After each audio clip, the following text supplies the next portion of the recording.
what is going on. So it's kind of towards the end, getting towards the end of summertime.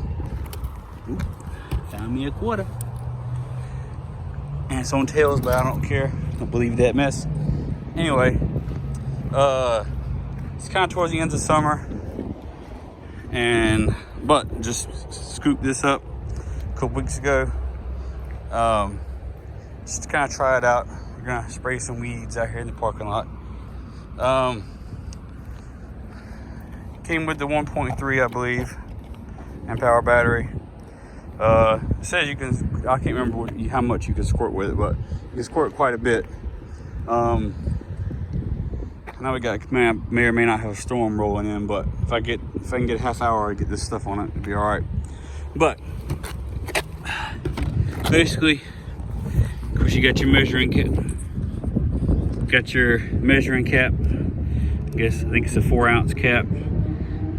You got your buckles on the side where you can take the top part off. Maybe if you got different tanks you're using or you want to replace it. Now I don't know if the 2-ounce tank that comes with the 2-ounce kit can be interchangeable. If you can interchange those and put, the bigger tank on it or not. But a nice thick hose here. Make sure your fittings are secure because they'll start leaking. Make sure everything's tightened up. I like the fact that you got a metal and brass fittings and everything on this one. I contemplated getting the backpack sprayer, but the backpack sprayer for some reason does not have a metal wand with brass fittings. Or maybe it has a metal wand but no brass fittings. Either way, I just couldn't figure out why they would not put that on there. Anyway, the way this works is, of course, you put your battery on it and you've got your on-off switch. When you press the on-off switch, you'll hear the pump going. Now, this sprayer works like a backpack sprayer would if it was upside down and it had a straw on it. So basically, you've got your straw that extends down into the tank and it is sucking the solution up through the hose and then pumping it out. So there's no pressurization or anything like that. So you can basically run this without this on. And you don't need it, but it's, obviously you want to keep that on there to keep yourself from spilling out. See, it squirts the same. Now, with that said,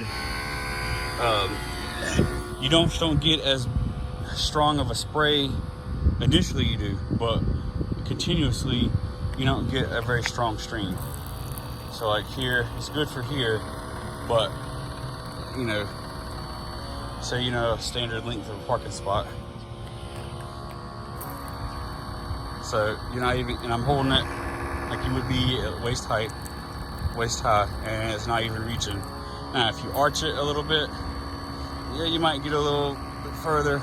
But for the average person who's kind of holding it down and kind of going here, spraying a little bit over there, for initial burst, it was good. But as you see, you really start losing a lot of pressure, and there's really no strong stream like you would see if you were using another sprayer like the Milwaukee sprayer.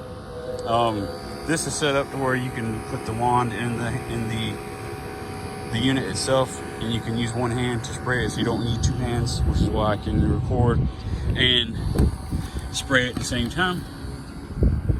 Or you can, of course, you can take it off and hold it. Like I said, it's got a good long hose, probably 4 or 5 foot, and you can hit initially. Like I said, if you give it a chance to kind of pump up and get a little pressure in the hose, you get a good little strong stream initially.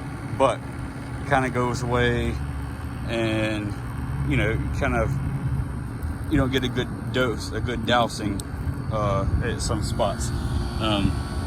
It kind of, after the initial little burst of pressure is gone, it sort of reminds me of those pre-filled Roundup containers that you can get, that has the little battery wand that comes off of it, and you kind of take it along, and those work pretty good. And the stream you get after the pressure goes away sort of reminds me of a little bit better version of that. So this works, don't get me wrong.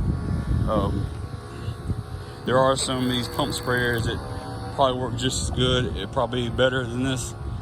But if you're not wanting to go around pumping the whole time, you know, this works good in my opinion.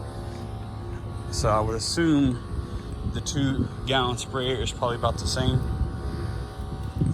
It's just a different tank, I think. So you may be able to interchange them. Now this also has the little clip here and a little clip there for the shoulder strap. I can't remember if this came with a shoulder strap or not. I want to say that it might have come with a shoulder strap, but you can use, it's just really not that heavy, and you can use like a shoestring or something if you got it. I used a shoestring on the last one that I had, which was one of those battery power sprayers. I think it says you can get maybe like 30 gallons per charge on this battery or something like that. Yeah, I think it is 30 gallons, which is more than what I would, use in a day, certainly. And I got this in a, I think I sprayed this area over here. I had to refill, so I figured I'd go ahead and shoot a shot. Just kind of trying to get these weeds back under control. It's just kind of hard to pick a day because it's been raining every day, or there's a chance of rain. But I just had to say, just kind of heck with it and just kind of do my thing. Let's see, in the nozzle here, you've got this first set of bands here that you can use to take the whole assembly out and clean everything or change the seals. This outside nozzle here, if you tighten it all the way up, you're going to get a mist.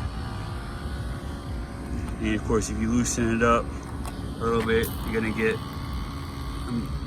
a strong spray. And of course, I don't know if it happens if you keep loosening, and I guess maybe eventually it will come out or come off.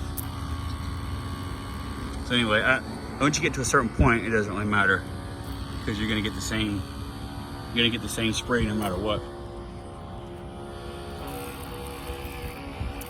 I think with this kit, you get the charger, the little 2-amp charger. I don't know, it's got the one with the little tiny base. That's not the IntelliPort charger. It comes with the battery. Now I believe it comes with a set of seals. And actually in the side, there's another piece of paper that tells you that you can register the sprayer and you can get free replacement seals for life. Obviously the life of the tool. And then that way if your seals go bad, you can file a claim or do whatever they got you to do, whatever they need you to do, and you get your free seals. Now that's important because a lot of this herbicide is going to be really tough on these seals. But you can't just fill this thing up with weed killer and not ever clean it. And so what you're going to have to do every time you use it and you're finished, you're going to need to rinse it out several times. Once you rinse the tank out, make sure you run some water through it. Because if you don't, what's going to happen is it's not going to work. Your lines are going to clog up, everything's going to gunk up and gum up, and you're going to wonder why. Hey, I only used this sprayer 2 times, and after the second time, I went to use it the 3rd time, and it wouldn't work. So that's not going to work.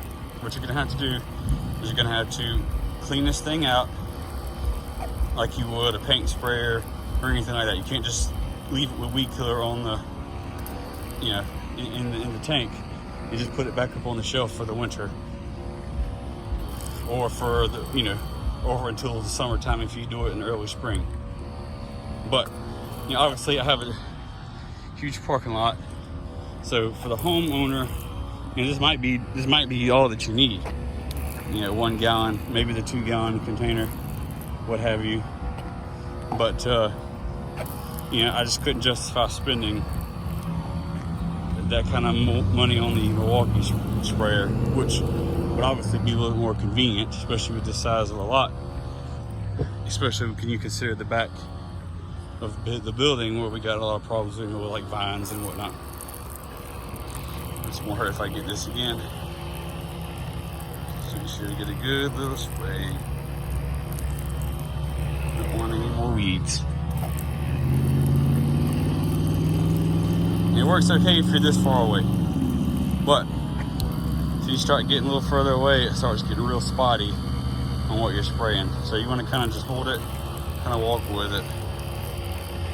People say, oh yeah, the Roundup causes cancer, this and that. Well, here's the thing, the way I look at it. If you got something that's a poison and something that's designed to kill weeds, it's probably not a good idea to take a bath in it. I mean, like me, for instance, I know the risk. I'm not really worried about it. I'm just wearing a pair of shorts and some shoes. You know, if I was doing this commercially, obviously I would wear some pants, some work boots, protect myself, wear some gloves. And if it was really windy and I was using this on a exclusive misting capacity, I would definitely use like a respirator, some safety glasses, whatever else. So, you know, my dad does this commercially. Well, he has a license for that anyway. So, you know, he goes out, he wears pants, he wears gloves, you know, he wears a respirator if he needs to, and he doesn't take a bath in it. You know, you can't expect to get this on your skin and not get sick from it. That's the way I look at it. Now, was it necessarily wrong for them not to advise people, hey, you know, we know it can cause problems, and this is what you need to do to prevent it? You know, I don't know. To me, it's kind of self-explanatory. It's a poison. Some of these beds, some of these weeds in here. I will say this trigger is real easy to kind of flick. So when you're trying to spray, it's easy to kind of lock it and you don't mean to. So it's like you kind of have to like constantly pull back on it and then push down on it. It's a little bit annoying, but not a big deal. I was trying to get these weeds in this flower bed. And that's the same ones that come back all the time.